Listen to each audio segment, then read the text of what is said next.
사도신경으로 우리의 신앙을 함께 고백합니다. 전능하사 천지를 만드신 하나님 아버지를 내가 믿사오며 그 외아들 우리 주 예수 그리스도를 믿사오니 이는 성령으로 잉태하사 동정녀 마리아에게 낳으시고 본디오 빌라도에게 고난을 받으사 십자가에 못 박혀 죽으시고 장사한 지 사흘 만에 죽은 자 가운데서 다시 살아나시며 하늘에 오르사 전능하신 하나님 우편에 앉아 계시다가 저리로서 산자와 죽은 자를 심판하러 오시리라. 성령을 믿사오며 거룩한 공회와 성도가 서로 교통하는 것과 죄를 사하여 주시는 것과 몸이 다시 사는 것과 영원히 사는 것을 믿사옵나이다. 아멘. 찬송가 301장입니다.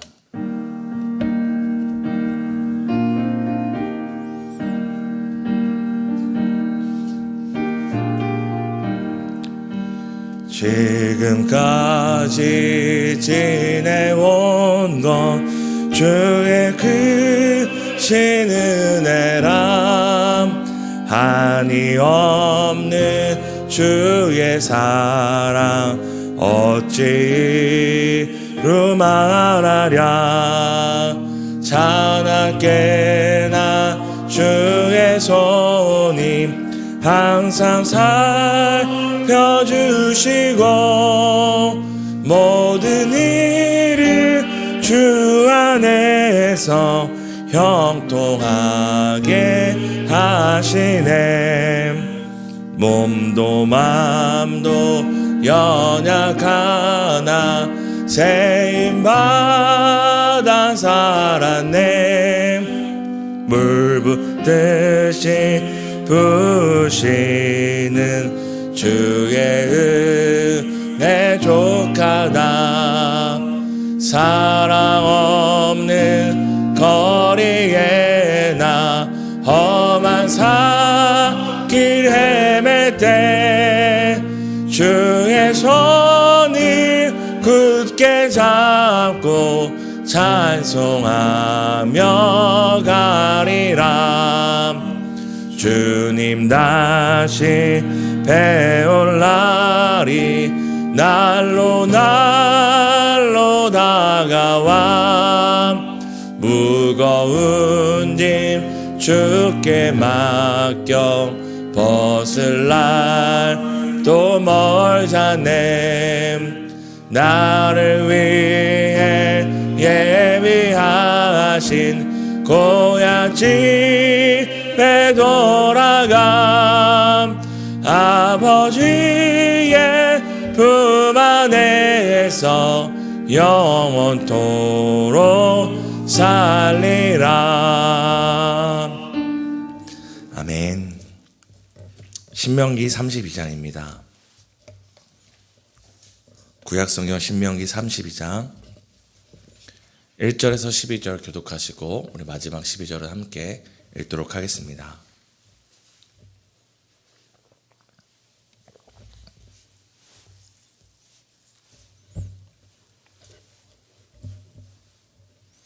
제가 먼저 읽겠습니다. 하늘이여 귀를 기울이라. 내가 말하리라. 땅은 내 입의 말을 들을지어다. 비처럼 내리고 내 말은 이슬처럼 맺히나니 난 풀 위에 기는 비 같고 채소 위에 담비 같도다. 내가 여호와의 이름을 전파하리니 너희는 우리 하나님께 위엄을 돌릴지어다. 그는 반석이시니 그가 하신 일이 완전하고 그의 모든 길이 정의롭고 공의로우시고 바르시도다. 그들이 여호와를 향하여 악을 행하니 하나님의 자녀가 아니요 흠이 있고 삐뚤어진 세대로다. 어리석고 지혜 없는 백성아, 여호와께 이같이 보답하느냐. 그는 내 아버지시요 너를 지으신 이가 아니시냐. 그가 너를 만드시고 너를 세우셨도다. 옛날을 기억하라. 역대의 연대를 생각하라. 내 아버지에게 물으라. 그가 내게 설명할 것이요 내 어른들에게 물으라. 그들이 내게 말하리로다. 지금 보신 자가 민족들에게 나누실 때에 이스라엘 자손의 수요대로 백성들의 여호와의 분깃은 자기 백성이라 야곱은 그가 택하신 기업이로다. 여호와께서 그를 온무지 짐승이 부르짖는 광야에 호위하시며 보호하시며 자기의 눈동자같이 지키셨도다. 마치 독수리가 자기의 보금자리를 어지럽게 하며 자기의 새끼 위에 너풀거리며 그의 날개를 펴서 새끼를 받으며 그의 날개 위에 그것을 엎는 것 같이 여호와께서 홀로 그를 인도하셨고 그와 함께한 다른 신이 없었도다. 아멘. 오늘도 말씀과 기도 가운데서 하나님을 찾고 의지하시는 우리 모든 성도님들 예수님의 이름으로 축복합니다. 얼마 전에 저희 집에 둘째 큰아버지가 돌아가셨습니다. 일평생 강화도에 시골에서 목회를 하셨고 이제 은퇴를 하신 후에 조용히 살다가 또 병중에 돌아가셨습니다. 제가 이름을 말씀드려도 아무도 모르실 정도로 유명하지도 않고 또 알려진 분도 아닙니다. 그래서인지 제가 이제 저도 장례식장을 찾아갔는데 장례식장도 그리고 찾아오는 손님도 매우 초라하였습니다. 그런데 저한테는 한 가지 기억이 있습니다. 그것이 무엇이냐면 바로 큰아버지가 목회를 마치고 은퇴하신 후에 나누었던 대화였습니다. 명절이 돼서 은퇴하신 후에 가족이 모였는데 세상에 주목할 만한 대단한 업적을 남기신 것은 아니었지만 아무 사고 없이 불미스러운 사건 없이 목회를 마치셨다는 것이, 목사로서의 소명을 다하셨다는 것이 너무나 존경스럽고 대단하게 여겨졌습니다. 그래서 저도 큰아버지 정말로 이렇게 목사로서 목회를 마치신 것 자체가 너무나 존경스럽습니다. 라고 말씀을 드렸습니다. 왜냐하면 목사로 시작했다가 그렇게 끝까지 종주하지 못하는 분들을 종종 보기 때문입니다. 별거 아닌 것 같지만 목사로서, 목회자로서 목양의 사역을 끝까지 마친다는 것은 결코 쉬운 일이 아니기 때문입니다. 근데 그때 큰아버지가 저한테 해주신 말씀이 있었습니다. 바른 복음을 전해야 한다. 사람이 듣기 좋은 복음이 아니라 하나님 앞에 부끄럽지 않은 바른 복음, 진짜 복음을 전해야 한다라고 말씀해 주셨습니다. 이 말씀은 그저 목사로서 하시는 말씀이 아니라 목회자로서 또 그 삶을 하나님 앞에 부끄럽지 않게 살고자 했던 사람만이 들려줄 수 있는 말이었습니다. 우리는 우리의 삶으로 모두가 노래를 만들어가고 있습니다. 그 노래는 그저 나 혼자 듣기 좋아서 만드는 노래가 아니라 하나님이 우리의 삶을 통해 누군가에게 들려주기 원하시는 노래이기 때문입니다. 제가 오늘 이 말씀을 저희 가족의 이야기로 오늘 설교를 시작하는 이유는 바로 오늘 이 본문이 이 모세의 인생을 통해서 하나님께서 우리에게 들려주시는 노래, 또한 하나님께서 모세에게 자신이 경험했던 그 하나님을 이스라엘 백성에게 들려주라고 명령하시는 노래이기 때문입니다. 우리 함께 신명기 31장 19절을 읽었으면 좋겠습니다. 함께 읽겠습니다. 그러므로 이제 너희는 이 노래를 써서 이스라엘 자손들에게 가르쳐 그들의 입으로 부르게 하여 이 노래를 나를 위하여 이스라엘 자손들에게 증거가 되게 하라. 하나님께서는 모세를 통해서 한 노래를 이스라엘 백성에게 들려주라고 말합니다. 그리고 이 노래가 이스라엘 백성에게 증거가 될 것이라고 이야기합니다. 그리고 그 구체적인 노래가 담겨져 있는 것이 우리가 바로 읽은 이 32장의 말씀입니다. 지금 모세는 어떤 노래를 이스라엘 백성에게 들려주고 있습니까? 바로 하나님을 노래하고 있습니다. 32장 3절 4절을 제가 읽겠습니다. 내가 여호와의 이름을 전파하리니 너희는 우리 하나님께 위엄을 돌릴지어다. 그는 반석이시니 그가 하신 일이 완전하고 그의 모든 길이 정의롭고 진실하고 거짓이 없으신 하나님이시니 공의로우시고 바르시도다. 아멘. 많은 사람들이 인생의 끝자락에서 그 삶을 노래할 때 자신의 성과를 노래하기도 합니다. 때론 자신의 지난 날들을 한탄해하며 후회하며 한많은 인생이었다고 자신의 삶을 노래합니다. 그런데 오늘 모세는 자신의 인생의 끝자락에서 무엇을 노래하고 있습니까? 하나님께 위엄을 돌리라고, 하나님은 반석이시라고 하나님을 노래하고 있습니다. 하나님은 반석같이 변함없었고 또한 모든 것이 완전하고 완벽했다고, 다른 말로 실수가 없으셨다고 노래합니다.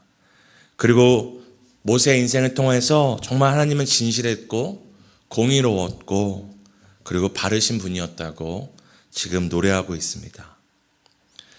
또한 두 번째로 무엇을 노래하고 있는지 함께 5절 6절을 함께 읽도록 하겠습니다. 함께 읽겠습니다.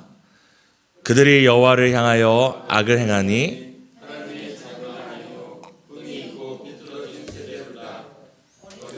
지혜 없는 백성아, 여호와께 이같이 보답하느냐? 그는 내 아버지시오 너를 지으신 이가 아니시냐? 그가 너를 만드시고 너를 세우셨도다. 아멘. 첫 번째 하나님을 노래했다면 두 번째 노래하고 있는 것을 우리가 주목해야 되는데요. 무엇을 노래합니까? 자신들의 연약함과 죄악을 노래하고 있습니다. 우리가 날마다 하나님의 은혜를 받고 있지만 왜 이 은혜를 은혜롭게 받지 못하는지 아십니까? 바로 우리가 자격 없는 자들이라는 것을 놓치기 때문입니다. 우리가 얼마나 자격 없는 자인지를 놓칠 때 하나님의 은혜가 은혜같이 여겨지지 않고 당연하게 여겨집니다. 나 같은 죄인됨을 기억하면 나 같은 죄인을 살리신 주 은혜가 놀랍게 다가오게 됩니다. 나 같은 죄인이 어떤 죄인인지를 알 때에 나 같은 죄인, 자격 없는 나에게 주신 그 은혜가 정말 놀랍다는 것을 매 순간 깨닫게 됩니다. 오늘 모세는 뭐라고 얘기합니까? 자신들이 얼마나 하나님 앞에 악하고 흠많고 삐뚤어진 자들이고 날마다 하나님을 부인하고 배신하는 자들임을 노래하고 있습니다. 하나님의 은혜를 주셔도 은혜를 보답하는 것이 아니라 하나님께 배신하고 보답하지 않는 자라고 지금 모세는 노래하고 있습니다. 그리고 32장 7절에 이렇게 이야기합니다. 옛날을 기억하라. 옛날을 기억하라. 역대의 연대를 생각하라. 내 아버지에게 물으라. 그가 내게 설명할 것이요 내 어른들에게 물으라. 그들이 내게 말하리로다. 기억하라고 얘기합니다. 어른들에게 물어보고 너희 역대의 선조들에게 행하신 일들을 돌아보라고 얘기합니다. 사랑하는 성도님들, 돌아봐야 삽니다. 앞만 보면 사는 것이 아니라 돌아봐. 뒤를 돌아봐서 오늘까지 어떻게 인도하셨는지를 돌아봐야지 우리는 살 수 있습니다. 모르시겠으면 어른들에게 물어봐야 합니다. 역대 선조들에게 물어봐야 됩니다. 오늘날 청년들은 그 청년의 열정과 뜨거움 때문에 교만하지 말고 겸손히 오늘까지 묵묵히 신앙을 지킨 어른들에게 어떻게 하나님께서 인도하셨는지, 어떻게 이 청년의 때에 우리가 어떻게 살아가야 할지를 겸손히 물어봐야 합니다. 그렇게 우리가 우리의 어른들에게, 부모님들에게 신앙의 선배들이 우리가 했던 유언과 같은 신앙의 고백들을 돌아보고 돌이키고 하나님께 돌아가야지 우리는 살 수 있습니다. 어떤 악한 자도 돌아보고 돌이키고 돌아가면 살 수 있다는 것을 기억해야 합니다. 32장 9절을 우리 함께 읽었으면 좋겠는데요. 함께 읽도록 하겠습니다. 여호와의 분깃은 아멘. 우리 이렇게 악한 자들이고 하나님께 보답하지 않는 자들인데, 그리고 끊임없이 돌아봐야지 하나님의 은혜를 기억하는 자들인데, 이 32장 9절의 고백이 매우 흥미롭습니다.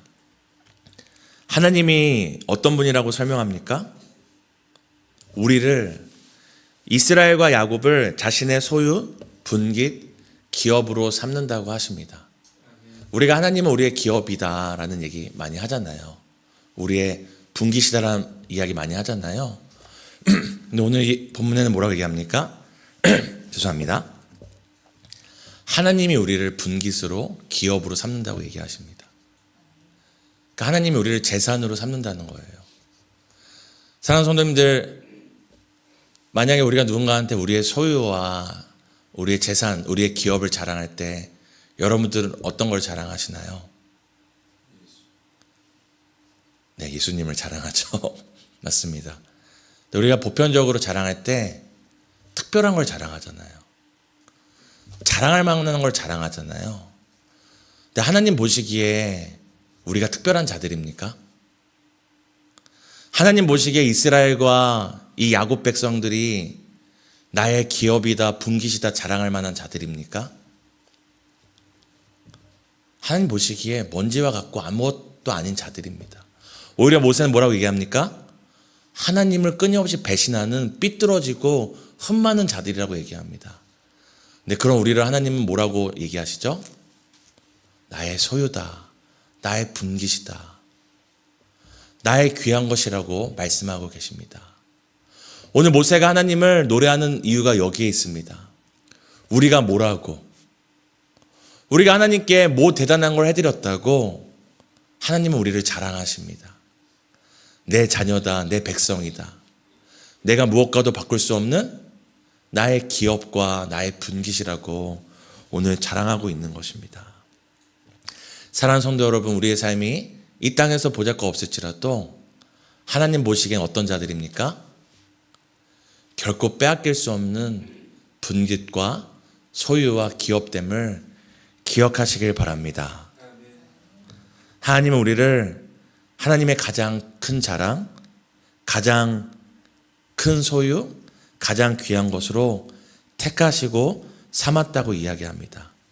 그래서 오늘 모세는 이 10절에서 12절에서 하나님이 얼마나 우리를 세밀하게 인도하셨는지를 이야기합니다. 우리 함께 10절에서 12절을 함께 읽겠습니다. 함께 읽습니다. 여호와께서 그를 황무지에서 짐승이 부르는 문야에서 만나시고 호위하시며 보호하시며 자기의 눈동자같이 지키셨도다. 마치 독수리가 자기의 눈동자를 어지럽게 하며 자기의 새끼 위에 너풀거리며 그의 날개를 펴서 새를 가리며 그의 날개 위에 그것을 엎는 것 같이 여호와께서 홀로 그를 인도하셨고 그와 함께한 다른 신이 없었도다. 모세는 하나님께서 우리를 얼마나 섬세하고 세밀하게 인도하는지 노래합니다. 짐승도 부르짖을 수밖에 없는, 짐승도 견디지 못하는 황무지와 광야에서 이스라엘 백성을 호위하시고 보호하시며 자기 눈동자같이 지키셨다고 고백합니다. 또한 독수리가 자기 새끼들을 높은 곳에서 날아다니면서 새끼만 바라볼 뿐만 아니라 독수리가 높이 나는 이유가 무엇이죠? 바로 멀리 보기 위함입니다. 멀리서 닥쳐오는 위험을 감지하기 위해 독수리가 높이 나는데요. 하나님께서 마치 독수리가 너풀거리며 하늘을 날아다니면서 새끼들의 눈동자같이 주목하고 멀리서 다가오는 위협들을 대비하는 것처럼 그렇게 이스라엘 백성보다 앞서가시며 졸지도 주무시지도 아니하시며 이스라엘 백성을 인도하셨다라고 오늘 고백합니다. 그리고 12절에 뭐라고 이야기합니까? 12절에 이렇게 이야기합니다. 다른 신이 없었다. 다른 신이 없었다고 이야기를 합니다. 그렇게 이집트에서 이스라엘 백성이 수많은 우상들을 섬기고 우상들을 경험했지만 이스라엘의 그 40년의 광야 여정에서 다른 신이 도와준 것이 아니라 누가 유일하신 하나님이었다고 고백하는 것입니까? 여호와 외에 다른 신이 없었다. 내가 살아봤더니 하나님 외에 다른 신이 없었다. 내가 인생의 광야를 끝까지 걸어와 봤더니 여호와 외에 다른 도움은 없었다. 다른 신은 없었다라고 고백하고 있습니다. 이것이 바로 오늘 이 모든 노래의 결론입니다. 하나님밖에 없다. 하나님밖에 없다. 인생에 하나님만 남는다라는 것을 오늘 노래하고 있습니다. 사랑하는 성도 여러분, 앞서 말씀드린 것처럼 우리 모두는 매일매일 삶의 노래를 만들어가고 있습니다. 이 삶의 노래로 자녀들에게, 우리 이웃들에게 어떤 노래를 들려주고 있으십니까? 내가 그때 거기에 투자했었더니 대박을 했다. 내가 그때 그것을 후회한다. 혹시 세상의 것들과 후회들만 우리 자녀들과 우리 이웃들에게 들려주고 있지 않습니까? 하나님은 오늘 우리의 삶의 여정을 통해 노래를 만들기 원하시고 그 노래로 사람을 살리기 원하십니다. 우리는 사람을 살리는 노래, 사람을 살리시는 하나님을 담은 노래를 만들어야 합니다. 오늘 하나님은 오늘도 우리가 삶으로 인생의 광야길에서 만난 하나님이 담긴 노래로 이웃들에게 사람을 살리는 노래를 들려주기 원하십니다.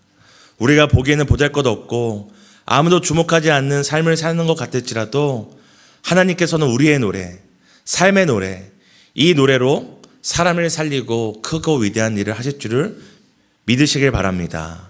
그런 복된 삶 되시기를 예수님의 이름으로 축복합니다. 우리가 세 가지 놓고 함께 기도했으면 좋겠습니다.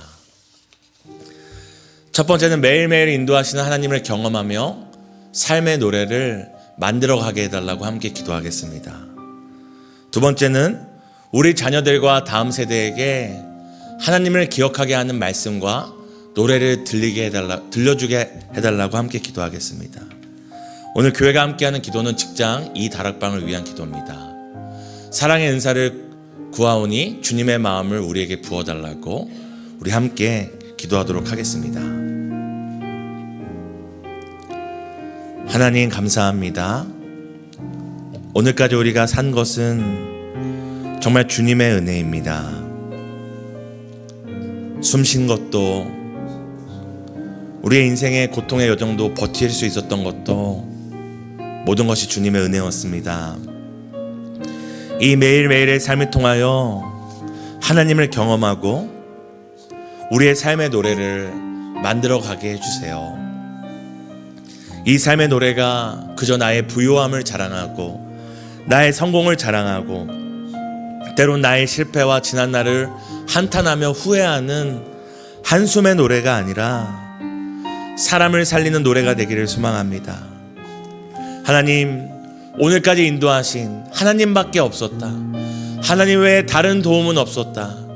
다른 구원은 없었다라는 이 사람을 살리는 노래를 통하여 우리의 자녀들을 살리고 다음 세대를 살리기 원합니다. 하나님, 우리 사랑하는 직장이 다락방을 위해 기도할 때에 사랑의 은사를 간절히 구합니다. 사랑의 은사를 주셔서 서로를 사랑하며 주님의 마음, 끝까지 사랑하는 주님의 마음을 우리 사랑하는 다락방에게 허락하여 주시기를 간절히 소망합니다.